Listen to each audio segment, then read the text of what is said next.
Bienvenue sur Stats et Société, la chaîne qui vous parle de stats et de sujets de société. Donc on va commencer par un petit peu d'autopromotion et présentation de changement. Donc déjà une petite icône, abonnez-vous du plus bel effet ici en bas. Et normalement un son de meilleure qualité. Donc j'espère que cela va vous plaire. Et maintenant on va passer au vif du sujet. Donc nous avons eu aujourd'hui deux publications de sondages. Et ce sont des sondages, enfin des instituts de sondage que vous connaissez déjà puisqu'on a consacré une vidéo entière pour chacun de ces instituts, donc Cluster 17 et OpinionWay.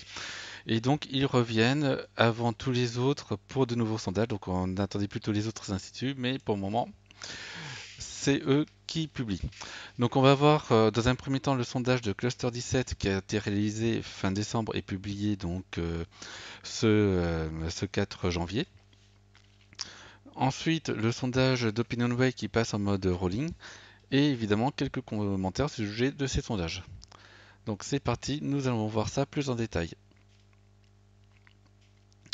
Donc le sondage de Cluster 17, le voici. Donc là on voit quelques différences par rapport à la précédente occurrence donc, qui avait été réalisée euh, autour du 20 décembre. Donc là on est plutôt fin décembre. Alors on voit des variations assez fortes, notamment sur Emmanuel Macron et Christiane Taubira. À mon sens, ce sont des variations qui s'expliquent plutôt sur une correction de l'outil statistique plutôt que sur un réel mouvement d'opinion. D'autant plus que ces mouvements qui sont enregistrés ici ne se voient pas dans les autres sondages, donc on va voir ça, bon, même si c'est principalement OpinionWay. Donc, qu'est-ce que nous dit ce sondage? C'est que on a Macron donc en tête à 23%, Pécresse et Zemmour qui seraient au coude à coude à 15%, suivi de très très peu par Marine Le Pen à 14,5%. Mélenchon serait à 13%. La marge d'erreur est un peu supérieure à 2%, puisqu'on a 2252 personnes dans l'échantillon, enfin c'est même plutôt 2%.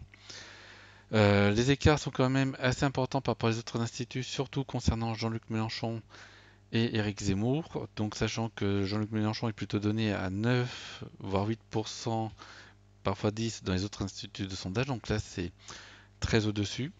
Macron est plutôt donné autour de 25%, donc ça change. Bon, on recolle, on va dire, la marge d'erreur. Valérie Pécresse est ici dans un seuil bas, mais colle à ce que disent les autres instituts de sondage. Le Pen, par contre, est un petit peu en dessous. Bon, elle était en plus donnée un plus bas, encore plus bas auparavant. Les autres instituts la donnent plutôt à 16%. Et Éric Zemmour, lui, est au-dessus de ce que donnent les autres instituts, où c'est plutôt 12-13%. On verra ça avec la page récapitulative de Wikipédia. Nous allons maintenant passer donc au sondage de OpinionWay. Donc là, on voit qu'il y a beaucoup de chiffres. On les commentera les autres chiffres un peu plus tard dans la vidéo. On va s'intéresser à ce qui a été publié. Donc en fait, OpinionWay est passé en mode rolling. Donc on a exactement le même échantillon que hier auquel on a rajouté 500 personnes. C'est ça qui fait nouvelle dans l'échantillon qui a été publié donc ce 4 janvier. Et ce qui va se passer, c'est que chaque jour, ils vont renouveler l'échantillon par tiers de manière à ce que tous les 3 jours, l'échantillon complètement nouveau. On verra que ça va avoir une conséquence sur la page de Wikipédia. Donc ici, donc Emmanuel Macron est donné à 25%, donc dans la moyenne de ce que donnent les autres instituts de sondage actuellement. Valérie Pécresse à 17% et Marine Le Pen à 7%, donc là rien ne change. Donc c'est une petite différence par rapport au précédent sondage d'OpinionWay qui les mettait à égalité Valérie Pécresse et Marine Le Pen. Donc comme je l'avais dit hier, c'était plutôt un signe que les deux sont assez proches et là en fait on voit que évidemment donc on oscille dans la même marge d'erreur tout simplement. Éric Zemmour est cette fois-ci donné à 13%, donc un peu plus bas, donc ce qui confirme ce que disent les autres instituts de sondage, même si Cluster 17 n'est pas tout à fait d'accord. Et nous avons Jean-Luc Mélenchon à 9%, dans ce que je vous disais à l'instant.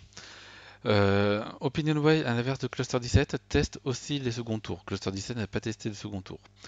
Donc le premier second tour, c'est Macron-Le Pen, donc 57-43%. Rien ne change là encore, ou pas grand-chose par rapport à hier, donc on est dans les mêmes, dans les mêmes chiffres.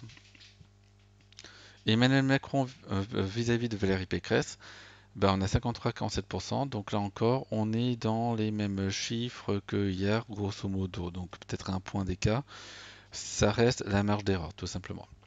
Alors maintenant, comment s'inscrivent ces sondages-là par rapport aux autres sondages? Donc déjà, on pourra voir que le sondage d'OpinionWay que je vous ai montré n'est pas présent dans le tableau ici. Pourquoi? Parce que Wikipédia estime que comme c'est un rolling, on n'a qu'un seul tiers qui est renouvelé, donc c'est pas vraiment un nouveau sondage.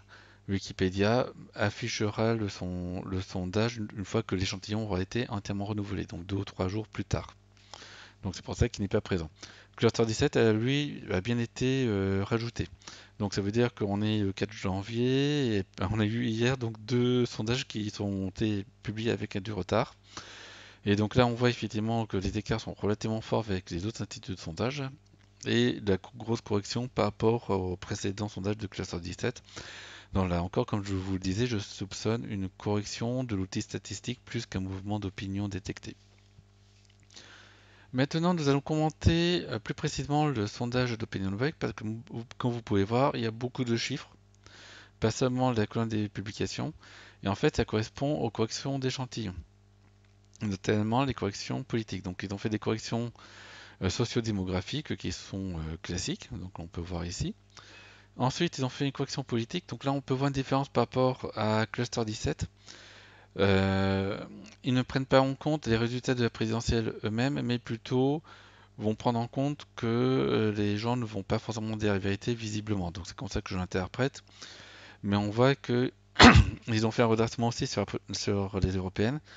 Et je pense que dans l'échantillon, pour le redressement qu'ils ont fait ici sur le premier tour de la présidentielle précédente, ils ont dû prendre en compte ce redressement. C'est du moins ce dont j'ai l'impression. C'est plus une hypothèse, ça reste à vérifier, mais c'est une petite impression que j'ai.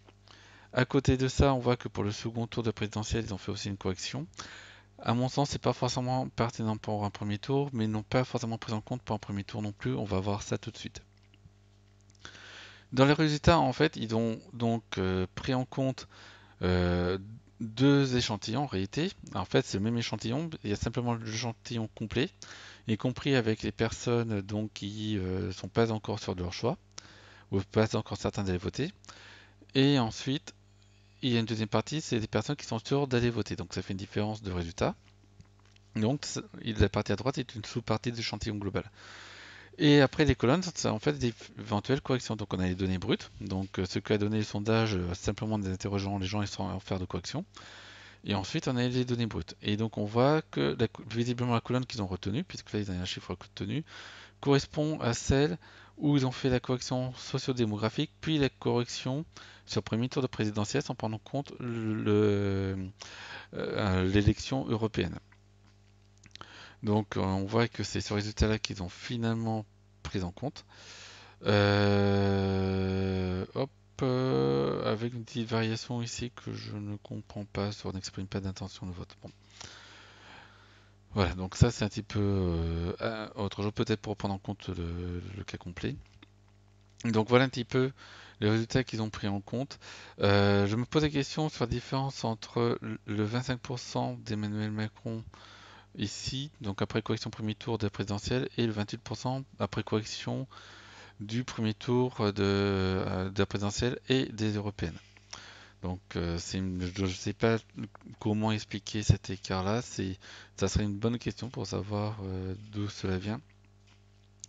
Et effectivement, je ne pensais pas que Emmanuel Macron était personnel que serait si haut en résultat brut en réalité.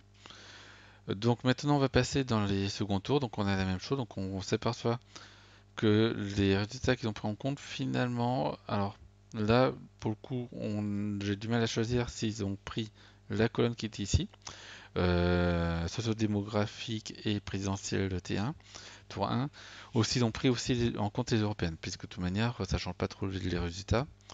Donc là, on voit que les corrections sont plutôt à l'avantage de Marine Le Pen, mais il faut se rappeler que les corrections, c'est ça qui fait que le sondage est in fine plus précis que le résultat brut, puisque avec le résultat brut, on aurait des surprises en fait.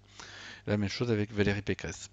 Donc voilà, donc là je fais un petit retour sur la liste des sondages, donc on verra les prochaines estimations, donc demain ou après-demain. Et toujours est-il que je pense toujours vous faire un vrai numéro de l'actu des sondages pour jeudi soir ou vendredi matin.